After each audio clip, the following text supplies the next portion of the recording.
Assalamualaikum. My name is Riza San. Assalamualaikum, my name is Mariam Rafiq. And my name is Isha Siraj. We are students of second year OSH IMU and we are going to explain the topics of cell death and its type, apoptosis and necrosis.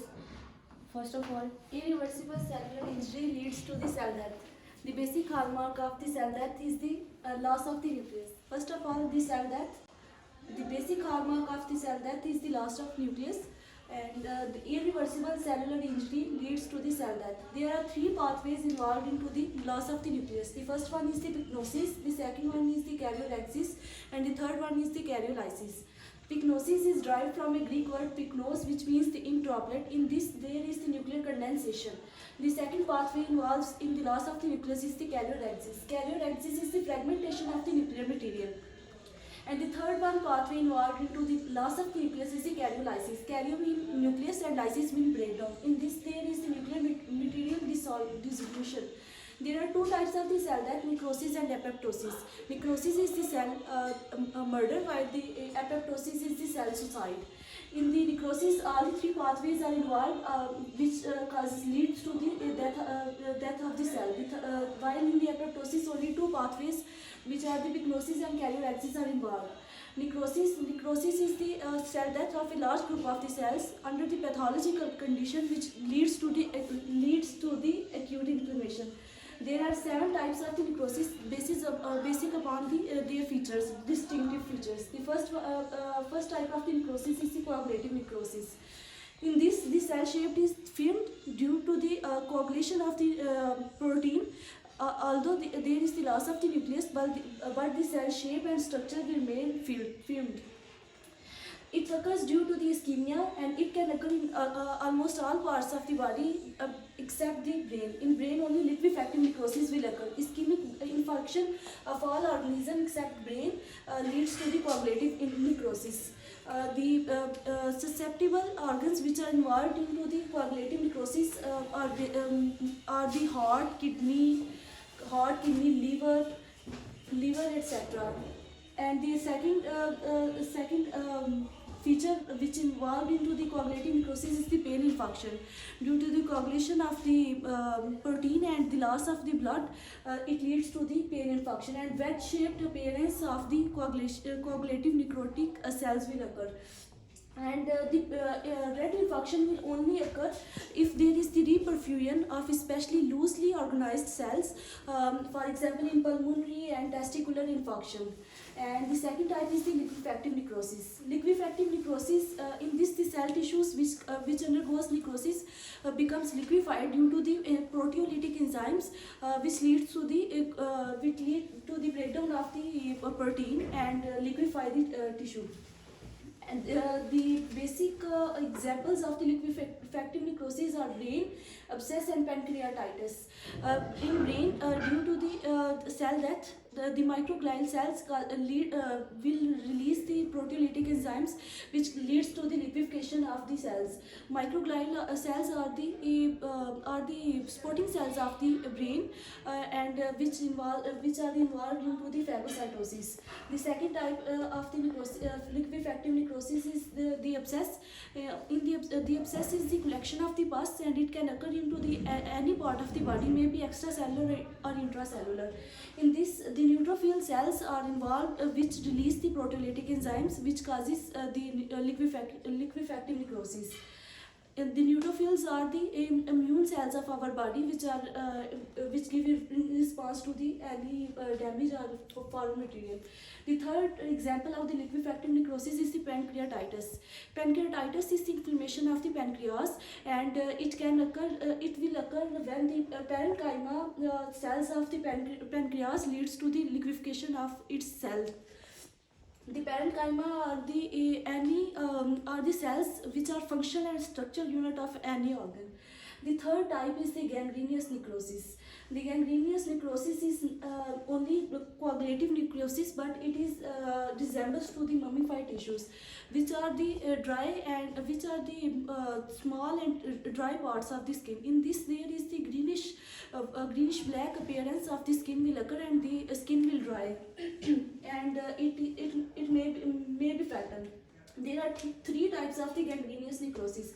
The first one is the dry gangrenous, then the third one is the wet, and the second one is the wet gangrene, and the third one is the gas gangrene. Dry gangrene is the like coagulative necrosis but plus mummified tissues. It mostly occur into the diabetic patient due to the diabetic patient, especially in their lower limb and in the distal part of their feet, for example in toes, and the skin will also become dry and shrink. And the second type is the wet gangrene. When the dry gangrene is superimposed by infection, it will lead to the liquefactive necrosis, and this is called as wet gangrene. It is somewhat smelly and more fatal. And the third one type is the gas gangrene. In the gas gangrene, the tissue, necrotic tissue, is especially infected by the bacterium which is called as Clostridium perfringium, which release a toxin and which produce a gas which causes it more smelly, and it is the most fatal type of the gangrenous necrosis. The other types are the caseous necrosis, fat necrosis, fibrinoid necrosis, and rheumatous necrosis. Now I will further explain the type of necrosis. Caseous necrosis. It is a cottage cheese-like appearance of soft and friable necrotic tissues. It is a combination of coagulative and liquefactive necrosis. They are characterized by the granulomatous inflammation in TB and fungal infections. In TB we use AFB staining, and in fungal infections we use GMS staining. Granulomatous inflammation is the type of chronic inflammation. Predominant cells are macrophages. And next, if we talk about the fat necrosis, there is a chalky white appearance due to the deposition of calcium. There are two pathologies of fat necrosis. First is pancreatitis, and second is trauma to the fat tissues. Pancreatitis, which leads to the peripancreatic fat necrosis, and trauma to the fat tissues. From the fat tissues, there will be a release of fatty acids which will combine with calcium and lead to a process called sponification.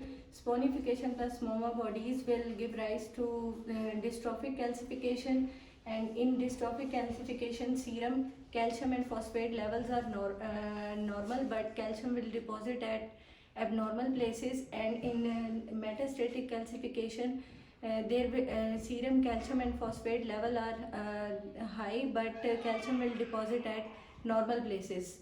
And if we talk about the fibrinoid necrosis, it is a damage to the blood vessel wall.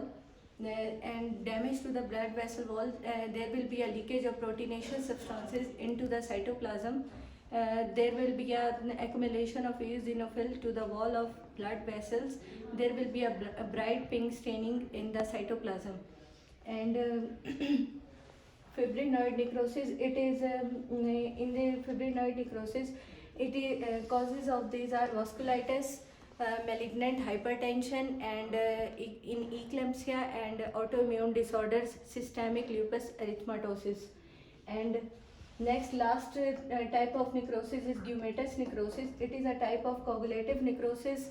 It is associated with spirochete, most commonly the tertiary cephalus. It is hypersensitivity reaction to the spirochetes. And next, if we talk about the next type of cell death, which is apoptosis, it is ATP dependent programmed cell death, and in this the loss of nucleus occurs by pyknosis and karyoresis. And if it is the cell death involved by the single and small group of cells which are not followed by the acute inflammation. The types of apoptosis: physiological apoptosis and pathological apoptosis. In physiological apoptosis, there is endometrial shedding during menstrual cycle, breast after weaning, cell removal during embryogenesis like webs, and next CD8 plus T cells in virally infected, which are virally infected cells. And next, pathological examples of apoptosis, which include graft versus host disease, Councilman body during viral hepatitis, and ductal obstruction due to parotid gland, kidney, and pancreas, which will lead to the atrophy of the organs. And next, DNA damage due to hormone therapy, and radiations and anti-cancer drugs. And if we talk about the morphology of the apoptosis, these involve the shrinkage of the cell. There will be a bright pink staining, and there will be a bright pink staining, and nucleus will be fragmented, formation of the cytoplasmic bleb, and there will be a formation of apoptotic body, which will lead to which will be engulfed by the macrophages. Now I'm going to explain the pathways of apoptosis. First is intrinsic pathway and second is extrinsic pathway. First of all, whenever there is cellular damage, DNA damage or decreased hormonal secretion, then there is activation of p53 genes and inhibition of BCL2 genes. The activation of p53 genes and inhibition of BCL2 genes lead to the release of cytochrome C from the mitochondria, and whenever there is release of cytochrome C from the mitochondria, it will cause the activation of initiator caspases 9. And in the extrinsic pathway, there are FAS and FAS ligand, and FAS and FAS ligand are also involved in the negative selection of thymus, and over here in the extrinsic pathway, the FAS and FAS ligand and FAS ligand are also called as CD95 and death receptors, and tumor necrotic factor and tumor necrotic factor alpha, their combination will activate the initiator caspases 7.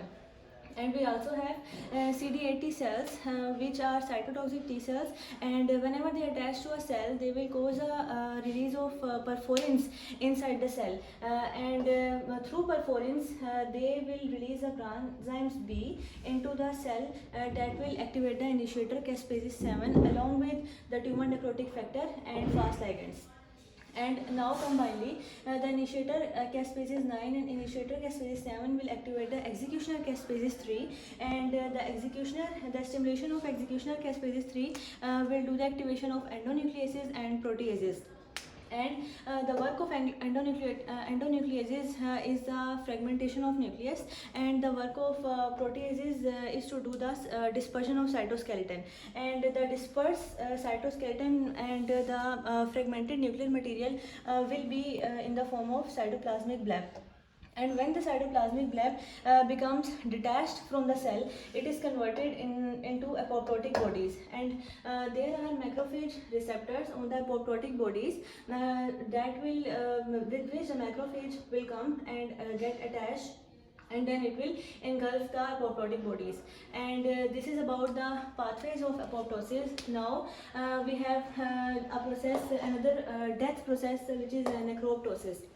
The necroptosis is a combination of necrosis and apoptosis, and it is morphologically like necrosis, but it is the mechanism of action is like apoptosis, and it is a caspase independent killing of cells, and it promotes the inflammation by a process called necroinflammation, and it uses the proteins which is RIPK3 protein, and that attaches with the with another substrate which is MLKL.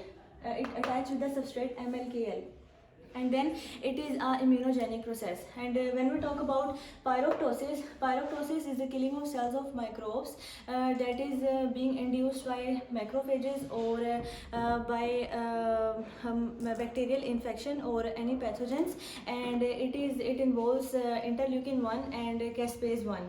And when we talk about in the pyroptosis, it is a pro-inflammatory process, and mainly it is seen in the inflammatory process and inflammatory cells, that is macrophages.